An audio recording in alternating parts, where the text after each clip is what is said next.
CPM സംസ്ഥാന നേതൃയോഗങ്ങൾ ഇന്ന് സ്ഥാനാർത്ഥി പട്ടികയ്ക്ക് അന്തിമ അംഗീകാരം നൽകും. മലപ്പുറത്ത് വി.പി. സാനുവും പൊന്നാനിയിൽ വസീഫും മത്സരിച്ചേക്കും. എറണാകുളത്ത് പൊതുസമ്മതയ്ക്ക് സാധ്യത.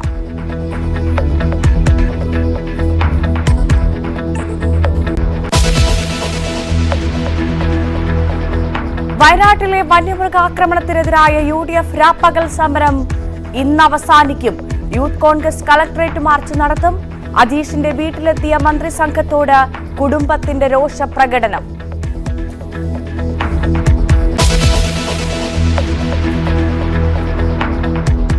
മരട് ക്ഷേത്രം വെടിക്കെട്ടിന് അനുമതി നിഷേധിച്ചതിനെതിരായ ഹർജി ഹൈക്കോടതിയിൽ. വെടിക്കെട്ട് നടത്തേണ്ടത് ഇന്നും നാളെയുമായി. ഹർജി പരിഗണിക്കുന്നത് ചീഫ് ജസ്റ്റിസ് അധ്യക്ഷനായ ബെഞ്ച്.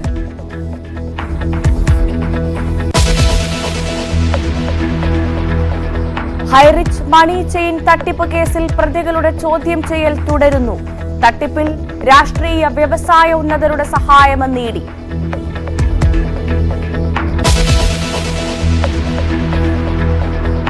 കർഷകർ വീണ്ടും പ്രതിഷേധത്തിന്. ഡൽഹി ചലോ മാർച്ച് പുനരാരംഭിക്കും.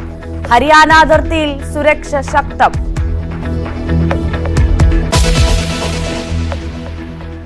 നമ്മുടെ രാജ്യവും നമ്മുടെ നാടുമൊക്കെ ലോക്സഭാ തെരഞ്ഞെടുപ്പിനുള്ള ഒരുക്കങ്ങളിലാണ്. മുന്നണികളൊക്കെ അതിനുള്ള തിരക്കിട്ട സ്ഥാനാർത്ഥി നിർണയ ചർച്ചകളിലേക്കൊക്കെ കടക്കുന്ന ഒരു സമയം കൂടി ആയതുകൊണ്ട് നമ്മൾ ആദ്യം പോകുന്നത് അത്തരത്തിലൊരു പ്രധാനപ്പെട്ട വാർത്തയിലേക്കാണ്. ലോക്സഭാ തെരഞ്ഞെടുപ്പ് സ്ഥാനാർത്ഥി പട്ടികയ്ക്ക് അന്തിമ അംഗീകാരം നൽകാൻ സിപിഎം സംസ്ഥാന നേതൃയോഗങ്ങൾ ഇന്ന് ചേരും. രാവിലെ സംസ്ഥാന സെക്രട്ടേറിയറ്റും ഉച്ചയ്ക്ക് ശേഷം സംസ്ഥാന സമിതിയുമാണ് ചേരുന്നത്. മലപ്പുറം, പൊന്നാനി, എറണാകുളം ഒഴികെയുള്ള മണ്ഡലങ്ങളിലെ സ്ഥാനാർത്ഥികൾ സംബന്ധിച്ച് നേതൃത്വത്തിൽ ധാരണയായി കഴിഞ്ഞു. മലപ്പുറത്ത് SFI നേതാവ് വി.പി. സാനുവും പൊന്നാനിയിൽ ഡിവൈഎഫ്ഐ സംസ്ഥാന പ്രസിഡന്റ് വി. വസീഫും മത്സരിക്കാനാണ് സാധ്യതയുള്ളത്. എറണാകുളത്ത് സ്വതന്ത്ര വനിതാ സ്ഥാനാർത്ഥിയാണ് സിപിഎം തേടുന്നത്. ഈ മണ്ഡലങ്ങളിൽ ജില്ലാ കമ്മിറ്റികൾ നിർദ്ദേശിച്ച പേരുകൾ ഇന്ന് നേതൃയോഗം ചർച്ച ചെയ്യും. 15 സീറ്റുകളിലാണ് സിപിഎം മത്സരിക്കുന്നത്. PB അംഗം A. വിജയരാഘവൻ, കേന്ദ്ര കമ്മിറ്റി അംഗങ്ങളായ TM Thomas Isaac, KK Shailaja, K. Radhakrishnan, Elamaram Kareem എന്നിവർ സ്ഥാനാർത്ഥിത്വം ഉറപ്പിച്ചു കഴിഞ്ഞു. ജില്ലാ സെക്രട്ടറിമാരായ MV Jayarajan, MV Balakrishnan, V. Joy എന്നിവരും പട്ടികയിലുണ്ട്. കൊല്ലത്ത് M. മുകേഷ്, ആലപ്പുഴയിൽ സിറ്റിംഗ് MP AM ആരിഫ്, ഇടുക്കിയിൽ ജോയ്സ് ജോർജ് എന്നിവരും മത്സരിക്കും. ചാലക്കുടിയിൽ C. രവീന്ദ്രനാഥ് മത്സരിക്കാനില്ലെന്ന നിലപാടിൽ ഉറച്ചുനിന്നാൽ പകരം ആളെ നിശ്ചയിക്കേണ്ടി വരും. സ്ഥാനാർത്ഥി പട്ടികയുടെ ഔദ്യോഗിക പ്രഖ്യാപനം 27 നടത്താനാണ് നിശ്ചയിച്ചിരിക്കുന്നത്. മൂന്നാം സീറ്റ് എന്ന ആവശ്യത്തിൽ നിന്നും മുസ്ലിം ലീഗ് പിന്മാറുന്നു. സീറ്റ് വിട്ടുകൊടുക്കാൻ കഴിയില്ലെന്ന നിലപാട് കോൺഗ്രസ് നേതൃത്വം അറിയിച്ചതോടുകൂടിയാണ് കടും പിടുത്തങ്ങൾക്ക് നിൽക്കാതെ ലീഗ് വിട്ടുവീഴ്ച ചെയ്യാൻ തീരുമാനിച്ചത്. മൂന്നാം സീറ്റിന് പകരം കോൺഗ്രസ് മുന്നോട്ട് വയ്ക്കുന്ന രാജ്യസഭാ സീറ്റ് എന്ന വാഗ്ദാനം ലീഗിന് തള്ളിക്കളയാൻ കഴിയുന്നതുമല്ല. മൂന്നാം സീറ്റ് എന്ന ആവശ്യത്തിൽ നിന്നും ലീഗ് പിന്നോക്കം പോയത് കോൺഗ്രസിനെ സമ്മർദ്ദപ്പെടുത്തി നേടുന്ന സീറ്റിൽ ജയസാധ്യത ഉറപ്പാക്കാൻ കഴിയാത്തതുകൊണ്ടാണ് എന്നാണ് വിലയിരുത്തൽ. ലീഗ് ആഗ്രഹിക്കുന്ന സീറ്റുകളിലൊന്ന് കണ്ണൂരോ വടകരയോ ആണ്. എന്നാൽ ഈ 2 മണ്ഡലങ്ങളിലും കോൺഗ്രസിന്റെ പിന്തുണയില്ലാതെ ലീഗിന് വിജയിക്കാനാകില്ല. ഈ സാഹചര്യത്തിലാണ് കോൺഗ്രസിനെ സമ്മർദ്ദത്തിലാക്കി സീറ്റ് നേടിയാൽ അത് തിരിച്ചടിയാകുമെന്ന് ലീഗിലെ ഒരു വിഭാഗം വിലയിരുത്തുന്നത്. ഇങ്ങനെ നേടുന്ന സീറ്റിൽ വിജയിക്കാതെ പോയാൽ അത് ലീഗിന് രാഷ്ട്രീയമായി വലിയ പ്രതിസന്ധിയുമാകും. മാത്രമല്ല, രാജ്യസഭാ സീറ്റ് എന്ന വാഗ്ദാനം ലീഗിനെ സംബന്ധിച്ച് കുറെ കൂടി സുരക്ഷിതവുമാണ്. ഇങ്ങനെ പ്രായോഗികമായ സാഹചര്യങ്ങൾ കൂടി കണക്കിലെടുത്തുകൊണ്ടാണ് ലീഗ് മൂന്നാം സീറ്റ് എന്ന ആവശ്യത്തിൽ നിന്നും പിന്നോക്കം പോയിട്ടുള്ളത്. അതേസമയം മുസ്ലിം ലീഗിലെ താഴെത്തട്ടിൽ നിന്നും മൂന്നാം സീറ്റ് എന്ന ആവശ്യം ശക്തമായിട്ട് തന്നെ ഉയരുന്നുമുണ്ട്. രാജ്യസഭാ സീറ്റ് ഉറപ്പാക്കാനായാൽ അണികളെ തൃപ്തിപ്പെടുത്താനാകുമെന്നാണ് ലീഗ് നേതൃത്വത്തിന്റെ കണക്കുകൂട്ടൽ. കോൺഗ്രസ് നേതൃത്വത്തിൽ നിന്നും ഔദ്യോഗികമായി മൂന്നാം സീറ്റ് കാര്യത്തിൽ ഒരു മറുപടിയും ലഭിക്കാത്ത സാഹചര്യത്തിലാണ് ലീഗ് നേതൃത്വം ഇക്കാര്യത്തിൽ വ്യക്തമായ മറുപടി പറയാതെ ഉരുണ്ടു കളിക്കുന്നത്. മുസ്ലിം ലീഗിലെ ഉന്നത നേതാക്കൾ അടുത്ത ദിവസം തന്നെ യോഗം ചേർന്ന് ഇക്കാര്യത്തിൽ പാർട്ടി നിലപാട് കോൺഗ്രസിനെ അറിയിക്കും. അതിനുശേഷം പതിവ് പോലെ മുന്നണി ബന്ധത്തെ കരുതി വിട്ടുവീഴ്ച ചെയ്തുവെന്ന വിശദീകരണത്തോടെ ലീഗ് മലപ്പുറത്തും പൊന്നാനിയിലും ഭൂരിപക്ഷം കൂട്ടാൻ പോരാട്ടത്തിനിറങ്ങും. ന്യൂസ് 18 മലപ്പുറം. മരട് ക്ഷേത്രം വെടിക്കെട്ടിന് അനുമതി നിഷേധിച്ചതിനെതിരായ ഹർജി ഇന്ന് ഹൈക്കോടതി പരിഗണിക്കും. സിംഗിൾ ബെഞ്ച് വിധിക്കെതിരെ മരട് കൊട്ടാരം ഭഗവതി ക്ഷേത്രം നൽകിയ ഹർജിയാണ് ഹൈക്കോടതി പരിഗണിക്കുന്നത്. ചീഫ് ജസ്റ്റിസിന്റെ ബെഞ്ചാണ് ഹർജി കേൾക്കുക. ജില്ലാ കളക്ടർ വെടിക്കെട്ടിന് അനുമതി നൽകാത്തതിനെ തുടർന്നാണ് ദേവസ്വം ഭാരവാഹികൾ ഹൈക്കോടതിയെ സമീപിച്ചത്. ഉത്സവത്തിന്റെ ഭാഗമായി ഇന്നും നാളെയുമാണ് വെടിക്കെട്ട് നടത്തേണ്ടത്. തൃപ്പൂണിത്തുറയിൽ വെടിക്കെട്ട് അപകടത്തിൽ 2 പേർ മരിച്ചത് കണക്കിലെടുത്താണ് മരടിലെ വെടിക്കെട്ടിന് അനുമതി നിഷേധിച്ചത്. മരടിലെ സ്ഥലപരിമിതി അടക്കം പരിഗണിച്ച് പോലീസ്, റവന്യൂ, അഗ്നിരക്ഷാ സേന വകുപ്പുകൾ കളക്ടർക്ക് റിപ്പോർട്ട് നൽകിയിരുന്നു. ഈ റിപ്പോർട്ടുകളുടെ അടിസ്ഥാനത്തിലാണ് കളക്ടർ അനുമതി നിഷേധിച്ചത്. കളക്ടറുടെ നടപടി ശരിവെച്ച് ഹൈക്കോടതി സിംഗിൾ ബെഞ്ചും വെടിക്കെട്ടിന് അനുമതി നൽകാനാകില്ലെന്ന് ഉത്തരവിടുകയായിരുന്നു.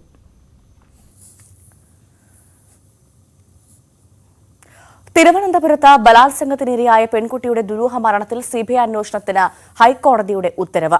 കുട്ടിയുടെ അമ്മ നൽകിയ ഹർജിയിലാണ് കോടതി ഉത്തരവ്. കഴിഞ്ഞ വർഷം മാർച്ച് 29-നാണ് പെൺകുട്ടിയെ ശുചിമുറിയിൽ അബോധാവസ്ഥയിൽ കണ്ടത്. തിരുവനന്തപുരം മെഡിക്കൽ കോളേജിൽ എത്തിച്ചെങ്കിലും ജീവൻ രക്ഷിക്കാനായില്ല. പോസ്റ്റ്മോർട്ടം റിപ്പോർട്ടിലാണ് പെൺകുട്ടി തുടർച്ചയായി പീഡനത്തിന് ഇരയായത് വ്യക്തമായത്. 8 മാസമായി പോലീസ് അന്വേഷിച്ചിട്ടും പ്രതിയെ പിടികൂടാനായില്ലെന്ന് കോടതി നിരീക്ഷിച്ചു. അന്വേഷണം വേഗത്തിൽ ഏറ്റെടുക്കാൻ സിബിഐക്ക് ജസ്റ്റിസ് ബെച്ചു കുര്യൻ നിർദ്ദേശവും നൽകി. ഹൈറിച്ച് മണി ചെയിൻ തട്ടിപ്പ് കേസിൽ ഇഡിയുടെ ചോദ്യം ചെയ്യൽ തുടരും. കമ്പനി ഉടമകളായ പ്രതാപനും ഭാര്യ ശ്രീനയ്ക്കും സാമ്പത്തിക തട്ടിപ്പുകളിൽ രാഷ്ട്രീയ വ്യവസായ മേഖലകളിലെ ഉന്നതർ സഹായം ചെയ്തിട്ടുണ്ടെന്നാണ് ഇഡിയുടെ കണക്കുകൂട്ടൽ. 1 മാസത്തോളം ഒളിവിൽ കഴിയാൻ സഹായങ്ങൾ ലഭിച്ചതും തട്ടിപ്പുകളിൽ സംരക്ഷണമൊരുക്കിയതും ഈ കേന്ദ്രങ്ങളാണ്. ഇതിനൊപ്പം വിവാദ യുവ വ്യവസായി വിജേഷ് പിള്ള കൂടി ഉൾപ്പെട്ടതോടെ ഇഡി അന്വേഷണം പുതിയ തലത്തിലേക്കും നീങ്ങുകയാണ്. ഇന്നലെ വൈകിട്ട് ഹാജരായ ഇയാളെ രാത്രി വൈകിയും ചോദ്യം ചെയ്തു. OTT പ്ലാറ്റ്ഫോം വിൽപ്പനയിലൂടെ കൂടെ ഹൈറിച്ചിൽ നിന്ന് വൻ തുക വിജേഷ് പിള്ള കൈപ്പറ്റിയിരുന്നു. നേരത്തെ മുഖ്യമന്ത്രിക്കെതിരായ സ്വർണ്ണക്കടത്ത് ആരോപണങ്ങളിൽ നിന്ന് പിന്മാറാൻ CPM സംസ്ഥാന സെക്രട്ടറി MB ഗോവിന്ദന്റെ ഇടനിലക്കാരനായി നിന്നതായി സ്വപ്ന സുരേഷ് പരാതിപ്പെട്ടതും ഇതേ വിജേഷ് പിള്ളയ്ക്കെതിരെയായിരുന്നു. കോട്ടയത്തെ നദീജല സംയോജന പദ്ധതിയുടെ ഭാഗമായി ഉൾനാടൻ ബോട്ടിംഗ് തുടങ്ങുന്നു. മീനച്ചിലാർ, മീനന്തയാർ, കൊടൂരാർ പുതുസംയോജന പദ്ധതിയുടെ ഭാഗമായാണ് ടൂറിസത്തിന് വഴി തെളിയുന്നത്. സ്വകാര്യ സംരംഭകരുടെ സഹായത്തോടു കൂടിയാണ് ഈ പദ്ധതി നടപ്പാക്കുന്നത്.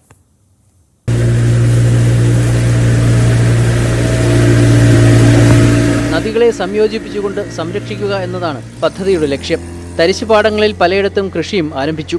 ഇതിന് പിന്നാലെയാണ് ടൂറിസത്തിന് വഴി തുറക്കുന്നത്.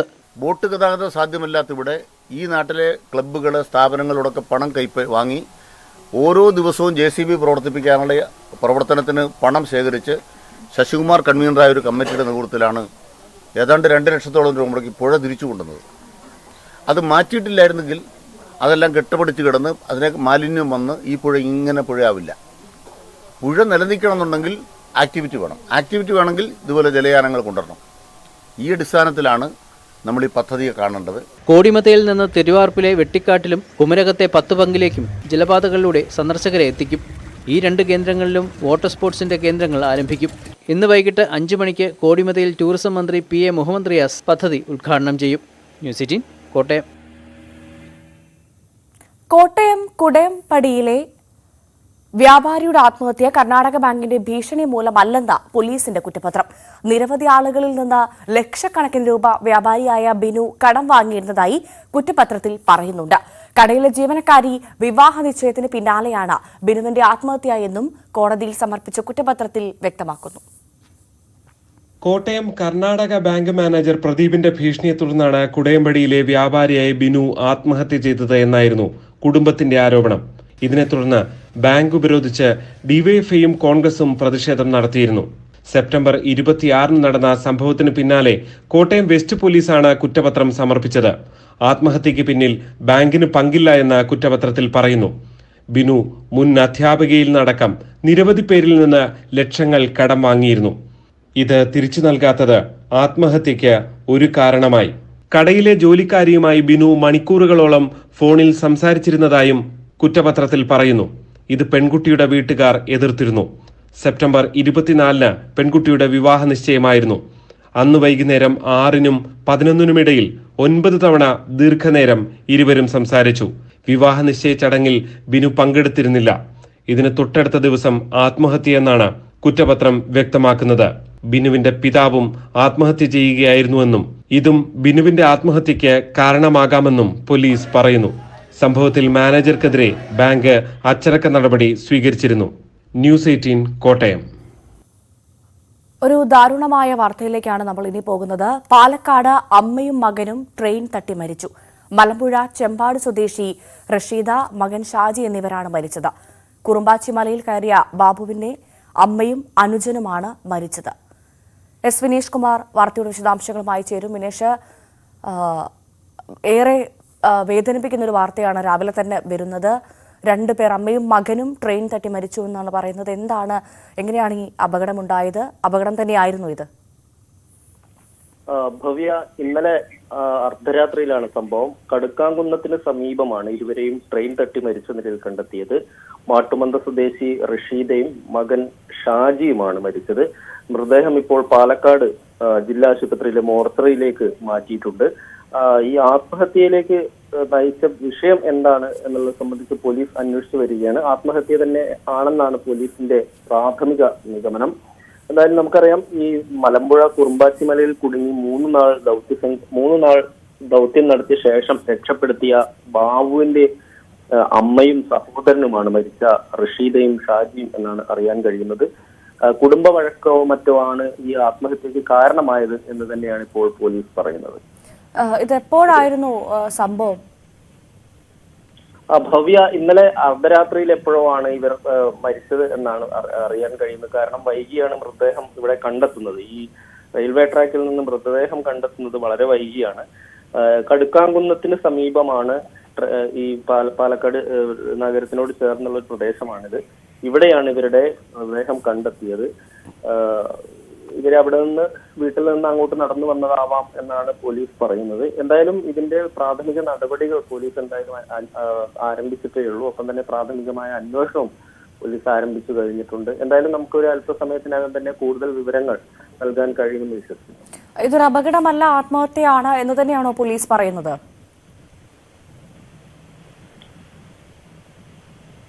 ട്രെയിൻ തട്ടി മരിച്ച നിലയിൽ കണ്ടെത്തിയ ആത്മഹത്യ എന്നുള്ള രീതിയിൽ തന്നെയാണ് ഇപ്പോൾ പോലീസിന്റെ ഒരു പ്രാഥമിക നിഗമനത്തിൽ പോലീസ് അങ്ങനെ തന്നെയാണ് എത്തിയിട്ടുള്ളത്. ആത്മഹത്യ ആവാനുള്ള ഒരു സാധ്യതയിലേക്ക് തന്നെയാണ് പോലീസ് വിരൽ ചൂണ്ടുന്നത്. എന്തായാലും ഇതിൽ ഒരു 100% ഒരു ഉറപ്പിക്കാൻ കഴിയില്ല എന്നും പോലീസ് പറയുന്നുണ്ട്. പക്ഷേ പോലീസിന്റെ ഒരു പ്രാഥമിക നിഗമനം മാത്രമാണ് ആത്മഹത്യ എന്നുള്ളത്.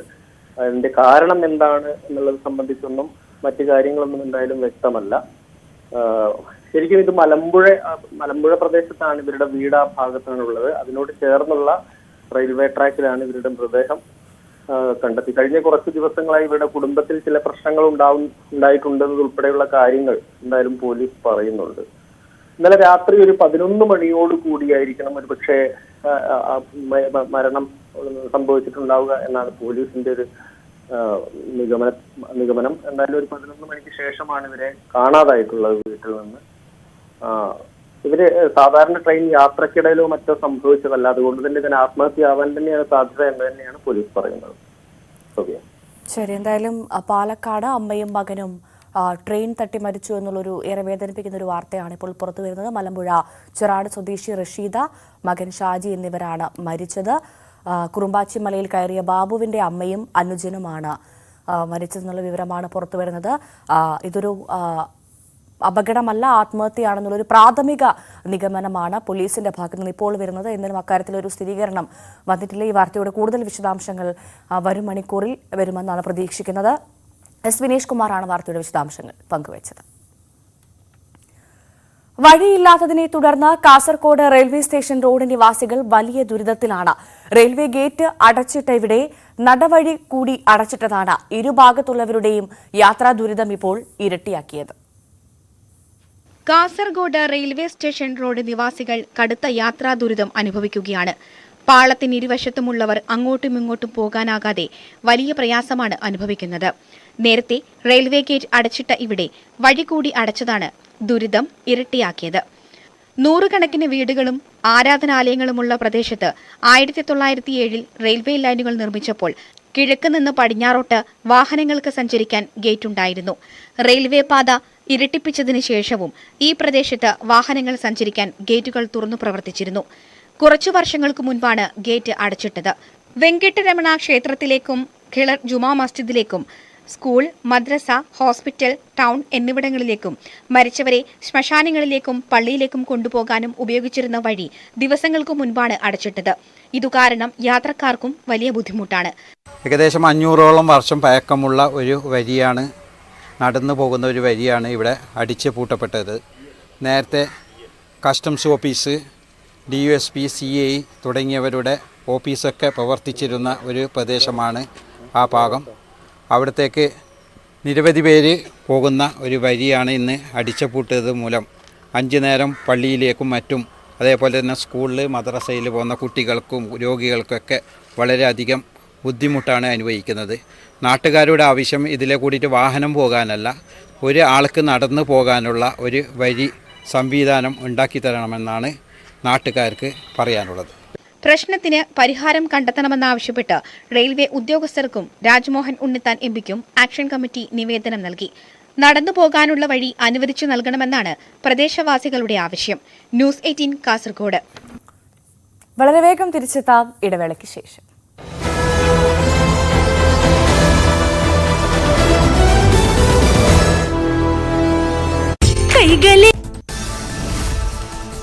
ഫുട്ബോളിനിടെ കൂട്ടത്തല്ല്. മലപ്പുറം വാണിയമ്പലത്താണ് സെവൻസ് ഫുട്ബോളിനിടെ സംഘർഷമുണ്ടായത്. നെല്ലിക്കുത്തും പെരുമ്പാവൂരും തമ്മിലായിരുന്നു മത്സരം. കാണികൾ തമ്മിലുള്ള വാക്കേറ്റമാണ് സംഘർഷത്തിൽ കലാശിച്ചത്. ചണ്ഡീഗഡ് മേയർ തെരഞ്ഞെടുപ്പിനെതിരായ ഹർജിയിൽ ഇന്ന് സുപ്രീം കോടതി അന്തിമ വാദം കേൾക്കും. ബാലറ്റ് പേപ്പറുകളും വോട്ടെണ്ണൽ ദൃശ്യങ്ങളും ഹാജരാക്കാൻ സുപ്രീം കോടതി ആവശ്യപ്പെട്ടിട്ടുണ്ട്. പ്രിസൈഡിംഗ് ഓഫീസർ അനിൽ മസിക്കിനെതിരെ സുപ്രീം കോടതി നടപടിയെടുത്തേക്കും. ഗവർണർ നാമനിർദ്ദേശം ചെയ്ത കേരള സർവകലാശാല സെനറ്റ് അംഗങ്ങൾ പോലീസ് സംരക്ഷണം ആവശ്യപ്പെട്ട് നൽകിയ ഹർജി ഹൈക്കോടതി ഇന്ന് പരിഗണിക്കും. ഹൈക്കോടതി സിംഗിൾ ബെഞ്ച് ജഡ്ജ് രാജ വിജയരാഘവനാണ് ഹർജി പരിഗണിക്കുന്നത്. കഴിഞ്ഞ തവണ ഹർജി പരിഗണിച്ചപ്പോൾ പഴുതടച്ച സുരക്ഷ നൽകുമെന്ന് സർക്കാർ ഹൈക്കോടതിയെ അറിയിച്ചിരുന്നു. ഡൽഹി ചലോ മാർച്ചുമായി മുന്നോട്ട് പോകാൻ കർഷകർ. 5 ഉൽപ്പന്നങ്ങൾക്ക് മാത്രം താങ്ങുവില പോരെന്ന് കർഷക സംഘടനകൾ അറിയിച്ചു. നാളെ മുതൽ മാർച്ച് പുനരാരംഭിക്കാനാണ് തീരുമാനം. പ്രധാനമന്ത്രി നരേന്ദ്രമോദി ജമ്മു കശ്മീരിൽ 30,500 കോടി രൂപയുടെ വികസന പദ്ധതികളുടെ ഉദ്ഘാടനവും തറക്കല്ലിടലും നിർവഹിക്കും. ആരോഗ്യം, വിദ്യാഭ്യാസം, റെയിൽ, റോഡ്, വ്യോമയാനം, പെട്രോളിയം, സിവിക് ഇൻഫ്രാസ്ട്രക്ചർ തുടങ്ങി നിരവധി മേഖലകളുമായി ബന്ധപ്പെട്ടതാണ് പദ്ധതികൾ. ജമ്മു കശ്മീരിലെ 1,500ഓളം റിക്രൂട്ട്മെന്റ് ഉത്തരവുകളും വിതരണം ചെയ്യും. അമിത്ഷായ്ക്കെതിരായ പരാമർശത്തിൽ കോൺഗ്രസ് നേതാവ് രാഹുൽ ഗാന്ധി ഇന്ന് കോടതിയിൽ ഹാജരാകുന്നത് ഉത്തർപ്രദേശ് സുൽത്താൻപൂരിലെ കോടതിയിൽ. പരിഗണിക്കുന്നത് 2018 കർണാടകയിൽ വെച്ച് അമിത്ഷായെ കൊലക്കേസ് പ്രതിയെന്ന് വിളിച്ചത്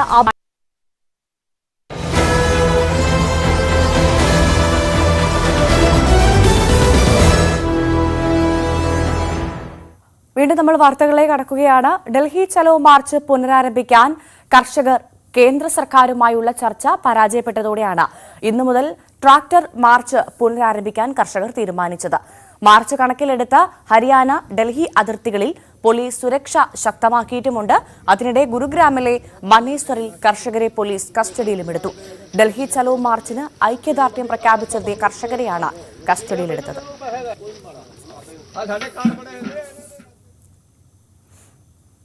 ICSE 10ാം ക്ലാസ് പരീക്ഷകൾക്ക് ഇന്ന് തുടക്കമാകും. 30ഓളം വിഷയങ്ങളാണ് പരീക്ഷകൾ. മാർച്ച് 28 വരെയാണ് പരീക്ഷകൾ നടക്കുക. ഈ വർഷം 2 ലക്ഷത്തിലേറെ കുട്ടികളാണ് പരീക്ഷ എഴുതുന്നത്. കഴിഞ്ഞ വർഷം 2,37,631 പേരാണ് പരീക്ഷ എഴുതിയത്. പ്രസിദ്ധമായ ഗുരുവായൂർ ക്ഷേത്ര മഹോത്സവത്തിന് മുന്നോടിയായുള്ള ആനയോട്ടം ഇന്ന് വൈകിട്ട് 3 മണിക്ക് നടക്കും. 10 ഗജവീരന്മാർ പങ്കെടുക്കും. ഇതിൽ തെരഞ്ഞെടുത്ത 3 ആനകളാണ് ഓടുക.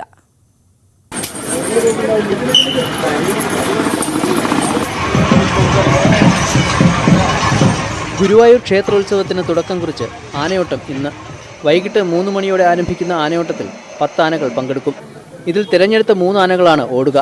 മഞ്ജുളാൽ തറയിൽ നിന്ന് ക്ഷേത്രത്തിലേക്കാണ് ആനകൾ ഓടുന്നത്. ആദ്യം ഓടി ക്ഷേത്രത്തിനുള്ളിലേക്ക് കയറി കൊടിമരം തൊടുന്ന ആനയാണ് ഒന്നാമൻ.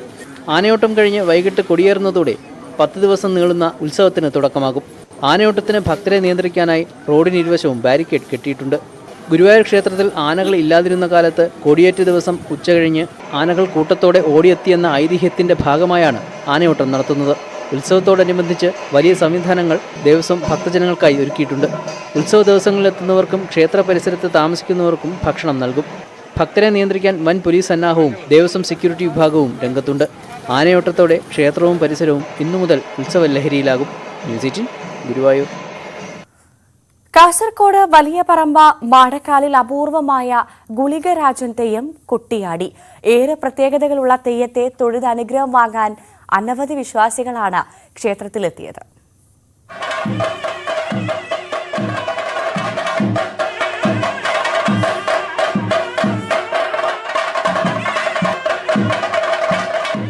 മാടക്കാൽ ശ്രീ ഗുളികരാജൻ ദേവസ്ഥാനത്താണ് തെയ്യം കെട്ടിയാടിയത്.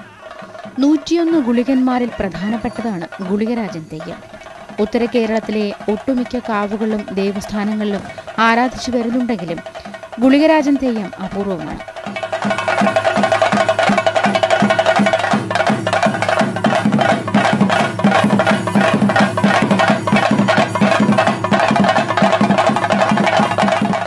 വലിയ മുടിയും പൊയ്ക്കാലുകളുമാണ് ഗുളികരാജൻ തെയ്യത്തിന്റെ പ്രത്യേകത. മഹാദേവന്റെ ഇടത്തെ തൃക്കാൽ പെരുവിരൽ പൊട്ടിപ്പിളർന്നുണ്ടായ അനധകാരിയും ക്ഷിപ്രപ്രസാദിയുമായ ദേവനാണ് ഗുളികൻ എന്നാണ് വിശ്വാസം.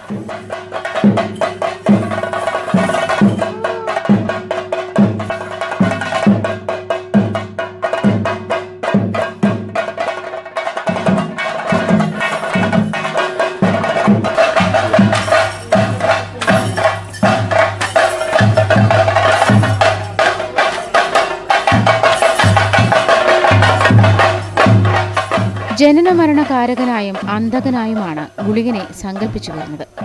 കാലന്റെ അസാന്നിധ്യത്തിൽ ജനനമരണങ്ങൾക്ക് നിയന്ത്രണം ഇല്ലാതായപ്പോൾ കാലന്റെ പ്രവൃത്തി ഏറ്റെടുക്കാൻ നിയോഗിക്കപ്പെട്ടുവെന്നും വിശ്വസിക്കുന്നു.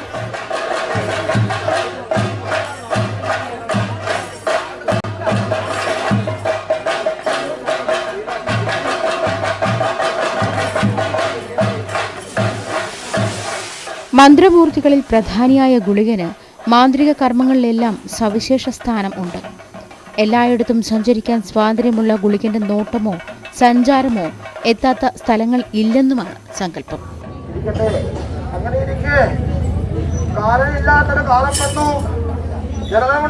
മരണമില്ലാതിരിക്കുന്ന അവസ്ഥ വന്നു. ഭൂമിയിലേക്ക് മാനസികാതെ വന്നു.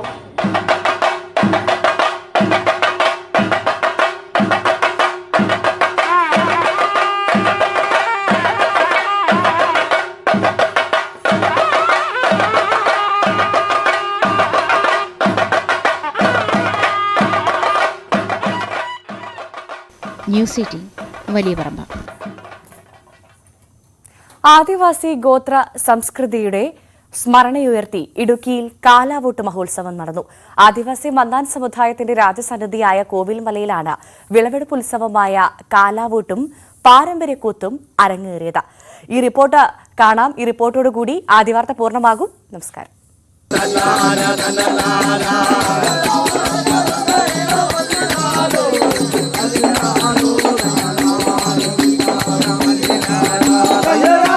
ഇടുക്കി കോവിൽമല മുത്തിയമ്മ ദേവി ക്ഷേത്രത്തിലെ നിർമാല്യ ദർശനത്തോടെയാണ് കാലാവൂട്ടിന് തുടക്കം കുറിച്ചത്. ഇടുക്കിയിൽ നിന്നും സമീപ ജില്ലകളിലെ മന്നാൻ സമുദായത്തിലെ 46 ഊരുകളിൽ നിന്നും ആളുകൾ ചടങ്ങിനെത്തി. വിളവെടുപ്പ് ഉത്സവമായും മരിച്ചവരുടെ ആത്മശാന്തിക്ക് വേണ്ടിയുമാണ് കാലാവൂട്ടും കൂത്തും നടത്തുന്നത്. മലദൈവങ്ങളെ സാക്ഷി നിർത്തിയുള്ള കോവിലൻ പാട്ട് കൂത്തിൽ അവതരിപ്പിച്ചു.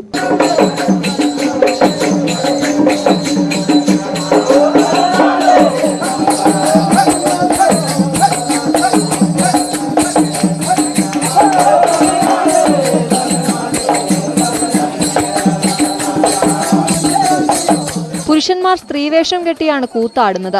ഇന്ത്യയിൽ നിലവിലുള്ള ആദിവാസി രാജവംശങ്ങളിലൊന്നാണ് മന്നാൻ ആദിവാസി സമുദായം. ഇടുക്കിയിലെ കോവിൽമലയാണ് മന്നാൻ ആദിവാസി രാജാവിന്റെ ആസ്ഥാനം. തനത് ആചാരങ്ങളും വ്യത്യസ്ത അനുഷ്ഠാനങ്ങളും നിരവധി പാരമ്പര്യ കലകളും ഉള്ളവരാണ് മന്നാൻ സമുദായം.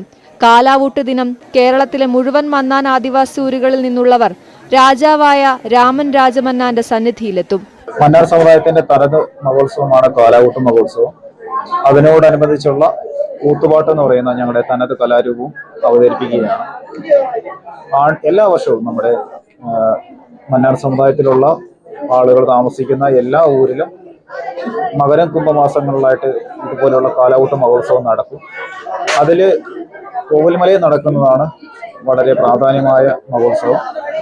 ഇതിന്റെ പ്രത്യേകത നിരവധി ഊരിലുള്ള ആളുകൾ ഇവിടെ വന്ന് എത്തിച്ചേർന്ന് ദേവിയെ ദർശിക്കുകയും അതോടൊപ്പം തന്നെ നേർച്ചകളെല്ലാം സമർപ്പിച്ചുകൊണ്ട് പ്രാർത്ഥനയെല്ലാം നടത്തി കൂത്തുപാട്ട് അവതരിപ്പിച്ച് സന്തോഷമായി പിരിയുന്ന ഒരു സാഹചര്യം നമുക്ക് കാണാം.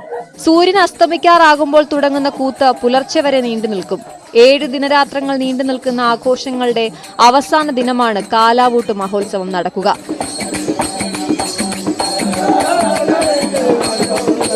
മരിച്ചവരുടെ ഓർമ്മയ്ക്കായി ആഘോഷ ദിവസങ്ങളിൽ അവരുടെ കുടികളിൽ പായ വിരിച്ച് അതിൽ വെള്ളത്തുണിയിടും. ഇതിന് തൊട്ടടുത്തായി വെള്ളം നിറച്ച ചെറിയ മൺകലം വയ്ക്കും. ഈ 7 ദിവസവും വൈകിട്ട് മരിച്ചവരുടെ ഓർമ്മയ്ക്കായി മൺകലം അവരുടെ കല്ലറയിൽ വെച്ച് വെള്ളം ഒഴുക്കിവിടും. നിരവധി ആചാരങ്ങളും അനുഷ്ഠാനങ്ങളും ഇതോടൊപ്പമുണ്ട്. കോവിൽമലയിൽ കൂത്ത് കാണാനും ഇവരുടെ ജീവിതം പഠന വിഷയമാക്കാനും നിരവധി ആളുകൾ ഇവിടെ എത്താറുണ്ട്. മന്നാൻ സമുദായത്തിന്റെ സംസ്കാരം നിലനിർത്താനാണ് വർഷം തോറും കാലാവൂട്ട് മഹോത്സവം സംഘടിപ്പിക്കുന്നത്. ആദിവാസി രാജാവിനെയും അതിഥികളെയും വേദിയിലിരുത്തിയാണ് കൂത്ത് അവതരിപ്പിക്കുക. ന്യൂസ് 18 ഇടുക്കി.